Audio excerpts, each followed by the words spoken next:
it's Grace here. Welcome back to my channel. So last time I did a video talking about exams since I was so focused on my mocks, but today I want to try something I've been formulating for quite some time.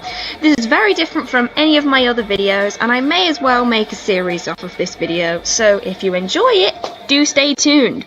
Today I want to tell you guys about a theory I've been constructing ever since I noticed connections between each series, and I'm here to prove that there is a definitive timeline, which I'm calling the mystery timeline for now, for every series of the Hanna-Barbera cartoon Scooby-Doo. Now, just to clarify, this roster does not include any of the movies or the live-action remakes at all. They mess with the lore and, well, we're leaving them out for this universe. Now, this may seem old-fashioned or far-fetched, but after watching the old episodes and the new episodes and avoiding the cash grab series, be cool Scooby-Doo, I feel I have a strong understanding of the lore and tropes of Scooby-Doo, or rather, Mystery Incorporated as a team. The order of when everything was released is obvious, but I'm here to suggest that there is a genuine order of when they started solving mysteries and where they were when they finished. Let's start at the very beginning. A very good place to start. So first off is when the teens were not teens, the Chibi style series where, according to Wikipedia, the gang was supposed to be in junior high. Yes, I'm talking about the 90s series A Pup Named Scooby-Doo, where the kids were still, well, kids. This one was fairly obvious for the start of the timeline, as they were the youngest that they've ever been, and Scooby is a puppy. It's even in the name. This one was outright handed to me, so first in the timeline, A Pup Named Scooby-Doo. It gets a little more complicated at this point, but it will get easier, I promise. Next up, in my opinion, is the 13 Ghosts of Scooby-Doo, and this is purely because I feel that they could have been at different schools for a time. Daphne could have easily gone to a slightly more prestigious school before eventually being reunited with her junior high friends, but her and Shaggy stayed friends in high school during that awkward time, hence her weird haircut and Shaggy's change of clothes. The top's different, okay?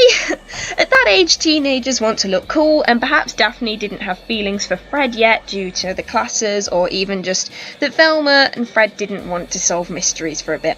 Who knows, but this is the conclusion that I've drawn. I will admit I never actually watched this spin-off series, but I know a small amount about it, so don't judge me too harshly. Now, the next phase I have the most confidence in due to the lore and the actual facts. According to my research, the legal age for learning to drive or being able to drive is 16 in the USA, and this lines up with Scooby-Doo Where Are You very nicely, as they have the mystery machine and the gang is going around solving mysteries such as the Space Kook, Charlie the Funland / Haunted Robot. It says both names on the Wikipedia, so I just used both of them, and the Creeper, etc. I only mentioned these specific monsters now because I will bring them up later in the lore to back up my theory. This is going somewhere, I promise. For now, junior year was where both seasons of the first ever series in the 70s were very much the same kind of setup. Also included in this bracket is the Scooby-Doo show, because I'm not including the Scooby-Doo movies since it messes with the timeline and contains non-canon characters from other Hanna-Barbera cartoons and characters such as Batman and the Addams Family, so we're keeping it simple here. Which now leads us on to the cutest spin-off series, Scooby-Doo and Scrappy-Doo. Now this bracket includes both seasons and series of the Scooby-Doo and Scrappy-Doo adventures, where there was less of a focus on the whole gang. But it still counts. The series Scooby-Doo and Scrappy-Doo, along with the extra short series The New Scooby-Doo and Scrappy-Doo Show. The lore is getting easier, at least in my opinion, as the next bracket contains my favourite incarnation of the series, which is Scooby-Doo Mystery Incorporated, my all-time fave. I could make an entire video just talking about this show because I loved it so much.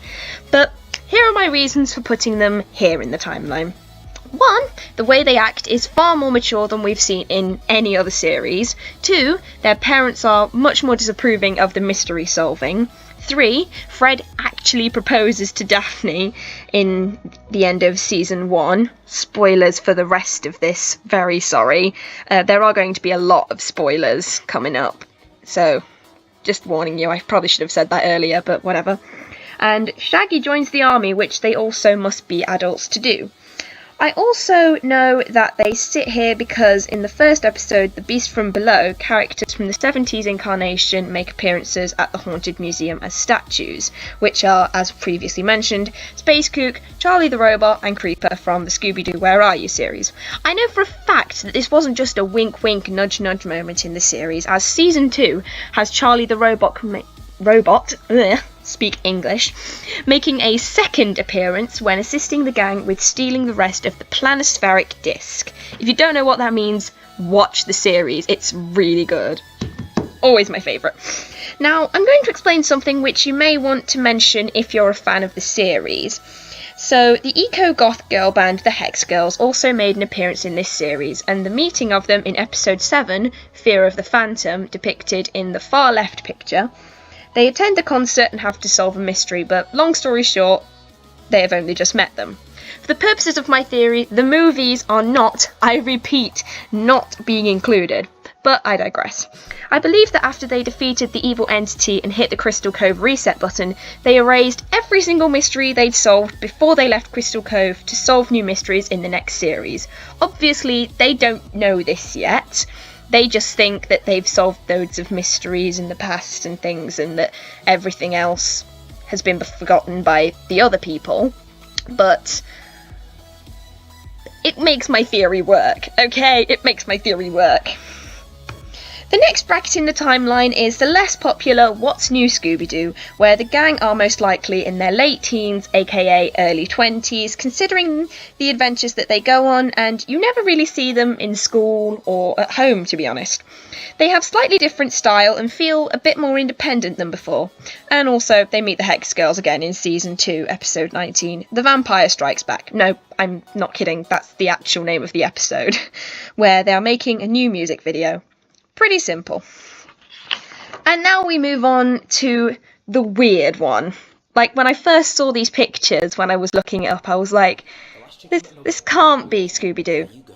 This cannot be Scooby-Doo. Why is this Scooby-Doo? This isn't Scooby-Doo at all. But I looked at the pictures and I was like, oh, it is them. This looks like some really bad cartoon and I don't like it at all, but I've got to include it because it's canon and it's part of the universe. So the gang were going to grow up one day, and I feel that after the last series, the gang go off to get real jobs and live their lives, except for Shaggy and Scooby-Doo, who I assume would still be living at home with his parents because, well, he's a bit of a slacker. They would still be chased by monsters because, of course, and then the others don't meet back up, well, not in this timeline anyway. So that's all from me. Leave a like if you want more videos like this, leave a comment if you want to share your opinions on my theory. It's only my first one, so please forgive me. Subscribe to my channel for fun, games and lots of general vlogs. Thanks for watching and I'll see you next time. Bye bye!